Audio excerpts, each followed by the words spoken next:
Oui, comme si ça cherchait à montrer qu'on ne pouvait pas vous faire confiance, C'est ça, ou qu'on ne pouvait pas compter sur vous. Et ça, pour le coup, qu'on ne puisse pas vous faire confiance, qu'on ne puisse pas compter sur vous, ça, vous avez l'impression que c'est vous.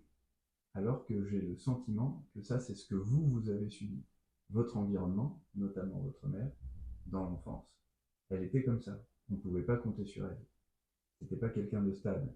Et donc, vous avez, en miroir, pris les caractéristiques de votre environnement. Mais ça, c'est pas vous. C'est pour ça qu'il y a une partie de vous qui cherche aussi à savoir qui est votre père, comment il est, pour pouvoir vous raccrocher à autre chose que ce que vous êtes pour l'instant. Parce que là, les seules choses auxquelles vous pouvez vous raccrocher dans la filiation, c'est à votre mère. Et les caractéristiques de votre mère, c'est pas des caractéristiques qui sont valorisantes. En tout cas, je sens que tout ce que vous pensez de vous, tout ce qui fait que vous vous jugez, en fait, c'est pas vous. Ça, ça c'est la façon dont vous auriez dû juger votre mère si vous aviez été objectif par rapport à elle. Mais ce que vous ne voulez pas voir d'elle, parce que c'est trop dévalorisant, ne pas le voir chez elle, ça a pour conséquence de le projeter sur vous. Et donc vous vous voyez comme vous devriez la voir elle.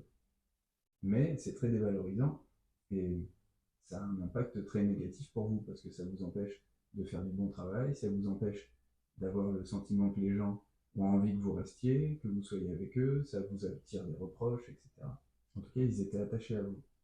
Et ça, c'était à vous personnellement, à ce que vous êtes vous, dans votre singularité.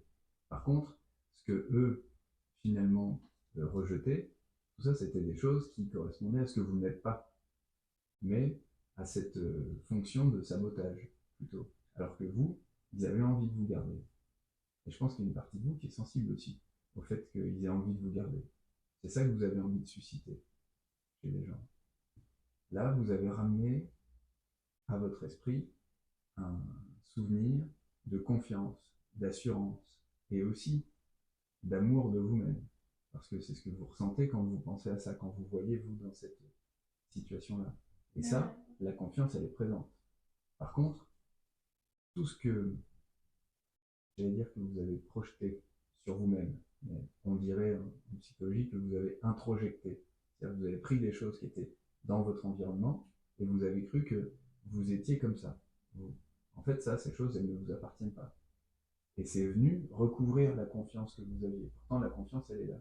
Si on enlève ce doute, si on enlève ce désamour, si on enlève cette peur, en dessous, il y a la confiance en vous, parce que vous avez toutes les raisons d'avoir confiance en vous, d'avoir confiance dans votre valeur.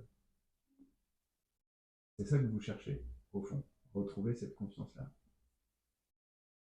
Oui, pour l'instant. Parce qu'être bloqué, c'est aussi rester en lien avec cet environnement. Il y a une partie de vous qui aimerait couper, et il y a une partie de vous qui n'a pas envie de couper parce que cette partie, elle pense que sans cet environnement, vous ne survivrez pas.